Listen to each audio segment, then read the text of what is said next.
Hello বন্ধুরা, কেমন আছেন সবাই? আশা করি সবাই ভালো আছেন আর আপনাদের আশীর্বাদে আমরাও ভালো আছি। আমি রানু চলে এলাম ছোট্ট মিনি ব্লগটা রোজকার মতো শেয়ার করব বলে। চলুন দেখাই কি কি রান্না করব। এ তো বলতেই হবে না, রান্না থেকে খাওয়া পর্যন্ত একদম অল্প সময়। কেন আজকালকার যুগে বেশি সময় কারণ নেই, তাই ছোট্ট মিনি ব্লগটা আমি অল্প সময়ের মধ্যে সেরে নিলাম। দেখার অনুরোধ রইল বন্ধুরা, স্কিপ না করে দেখবেন। চলে আসুন আমার রান্নাঘরে, দেখুন রানু কি কি রান্না করবে, হাজবেন্ড আর বাচ্চা নিজেও খাবে। আসুন রান্নাঘরে, এদিকে ভাত বসিয়ে দিয়েছি। বন্ধুরা চলুন দেখ, এই যে সব গুছিয়ে নিয়েছি। আজকে হবে হাঁসের ডিম, অনেক দিন খাইনি, অনেক দিন। আর হবে চুনো মাছ, নুন হলুদ দিয়েছি, খুব কষ্ট করে বেছেছি, সরু সরু করে আলু আর বড়ি দিয়ে হবে, সর্ষে বাটা দিয়ে। আর ডিমের জন্য মশলাটাও রেডি করে নেব, জিরে আদা টমেটো লঙ্কা সব বেটে নেব। চলুন বন্ধুরা, পরের পর দেখাতে থাকি, আপনারা স্কিপ না করে ভিডিওটা দেখবেন। প্রেসার কুকারে আমি হাঁসের ডিমটা সিদ্ধ করে নেব, তাহলে কেন হাঁসের ডিমের খোসা খুব শক্ত হয়, তাই একটু নুন দিয়ে সিদ্ধ করে নিই। চলুন, প্রেসার কুকারে ডিমটা হয়েও গেছে, বন্ধ করে দেবো। চুনো মাছটা এবার রান্না করব। কড়াইতে তেল দিয়ে এবার বড়িটা ভেজে নেব লাল লাল করে। আমার হাজব্যান্ড এই চুনো মাছ দিয়ে বড়ির যে রেসিপিটা আছে, আমার মা গেলেই রান্না করে খাওয়ায়, জানে যে আমায় খুবই ভালোবাসে। কিন্তু আমার মায়ের মতন জানি না রান্না করতে পারবো কি না, তো চেষ্টা করছি। মাকে ফোন করে জিজ্ঞাসা করেছিলাম, ফোন করে মাকে জিজ্ঞেস করলাম, মা কী দিয়ে কী করব, তোমার মতো না পারি অন্তত একটু বলে দাও। মা বললে এইভাবে এইভাবে করবি। চেষ্টা করে দেখি আমার হাজবেন্ডের জন্য এই চুনো মাছের রেসিপিটা বানাতে পারি কিনা। সংসারের কাজও মাঝে মাঝে সেরে নিচ্ছি, যেমন জল ভরা, জামা কাপড় সব শুকিয়ে গেছে, রোদ্দুরের থেকে তুলে নিয়ে চলে আসলাম। ভাত হচ্ছে আর প্রায় মাছ ভাজাগুলো আমার হয়েও গেছে, নামিয়ে নেব। তারপর আবার সর্ষের তেল দিয়ে পাঁচ ফোড়নগুলো দিয়ে দেব, দিয়ে পাঁচ ফোড়নটা হালকা লাল হলে আলুটাও দিয়ে দেবো। এক এক করে আলুগুলো লাল লাল করে নুন হলুদ দিয়ে ভেজে নিয়ে মশলাটা অ্যাড করব। বড়িগুলো আলু দিয়ে কষিয়ে দেব। আলুটা নুন হলুদ দিয়ে ভেজে নিয়েছি।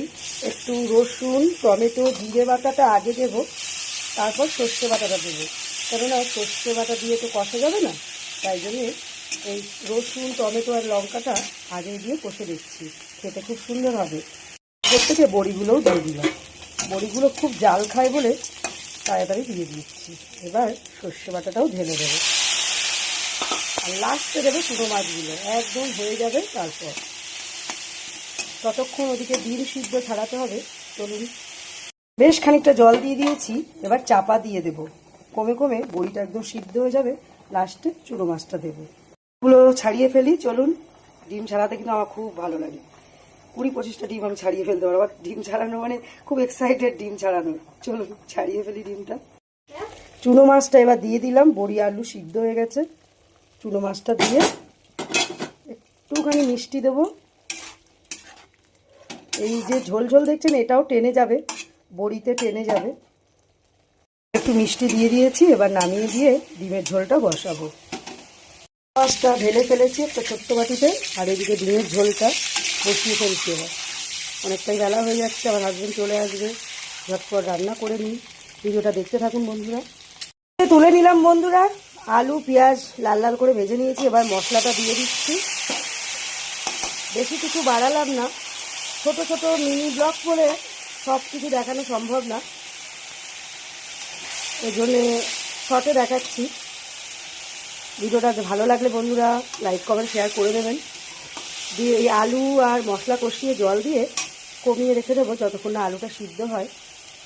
তারপর ডিম দিয়ে গরম মশলা দিয়ে নামিয়ে নেব। আমার হাজব্যান্ড এসে গেছে, বলছে আজকে এখনও রান্না কেন হয়নি। আমি কী করবো, ছোটো ছোটো মিনি ব্লগ তৈরি করতে গেলে অনেকটা সময় লাগে। আর রিলস করলাম, যেটা আমি কমেডি ভিডিও করি সেগুলোও করলাম। আমি চেষ্টা করছি ফেসবুক থেকে কিছু বা ইউটিউব থেকে কিছু উপার্জন করার জন্যে, তাই এত দেরি হয়ে যায় আমার। তুমি একটু মানিয়ে গুছিয়ে নাও। আমার হাজব্যান্ডকে বুঝিয়ে বললাম, বললো আচ্ছা ঠিক আছে, ছেলেকে পড়িয়ে সব কিছু গুছিয়ে যদি তুমি করতে পারো করো। বন্ধুরা আপনারাও পাশে থাকবেন। মশলা কষিয়ে পরিমাণ মতো জল দিয়েছিলাম, তারপরে ডিমগুলো দিয়ে দিয়েছি বন্ধুরা।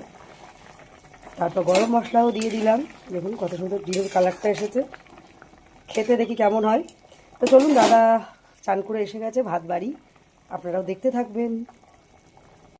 ভাত বাড়তে বসে গেছি, দেখুন এক এক করে সব ভাত বেড়ে ফেলি। বন্ধুরা আমরা খেতে বসে গেলাম। রাজেন্দ্র কুমার নাড়ুর এত খিদে পেয়েছে, চুনো মাছের বড়ি আলু দিয়ে সে খেতে শুরু করে দিয়েছে। এই যে ডিমের ঝোলটা আমি বাটিতে দিয়ে দিয়েছি, আমিও ভাত বেড়ে নিয়েছি। আর একজন যে ডিম খাচ্ছে, পরে ভাতটা খাবে। তো শুভ দুপুর বন্ধুরা, সবাই ভালো থাকবেন, সুস্থ থাকবেন। আর মিনি ব্লগটা ভালো লাগলে অবশ্যই কিন্তু পাশে থাকবেন বন্ধুরা। Bye bye.